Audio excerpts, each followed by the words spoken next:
يؤكد إن العسل أكثر فاعلية من المضادات الحيوية لعلاج السعال والبرد وأمراض الحلق ويقوي المناعة، فكثيرا منا يعتاد على تناول العسل لكنه لا يعرف أنه غذاء وفي نفس الوقت هو دواء. العسل من الأطعمة ذات الفوائد الغنية للجسم، إذ أنه يقوي جهاز المناعة ويعد أفضل من العلاجات التقليدية لمشكلات صحية كالسعال وانسداد الأنف والتهاب الحلق. وحسبما نشر موقع روسيا اليوم الصادر باللغة العربية على الإنترنت، فقد قال علماء من جامعة إكسفورد أنه يمكن للأطباء أن يوصوا مرضاهم باستخدام العسل بدلا من المضادات الحيوية كعلاج أولي للحالات البسيطة لعلاج السعال ونزلات البرد.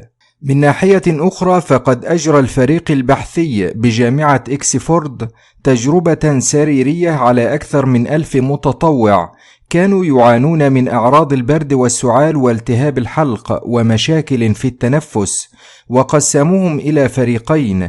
الفريق الأول أعطوهم المضادات الحيوية ومضادات الهستامين وخافضات درجات الحرارة، أما الفريق الثاني فأعطوهم عسل النحل الطبيعي.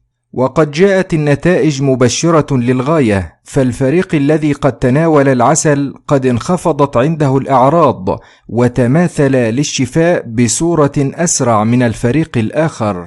وفي هذا الصدد فقد قالت الدكتورة هبة الله أبو القاسم من كلية الطب بجامعة إكسفورد، والدكتور شارلوت ألبوري، ودكتور جوزيف لي من قسم نوفيلد لعلوم الرعاية الصحية الأولية، إلى أن العسل هو مادة معقدة وليس منتجا موحدا، وإن العسل علاج عادي يستخدم بشكل متكرر ومعروف جيدا للمرضى، كما أنه رخيص الثمن ومتوافر بسهولة وأضراره محدودة. وعندما يرغب الأطباء في وصف علاج لالتهابات الجهاز التنفسي العلوي، فإننا نوصي بالعسل كبديل للمضادات الحيوية.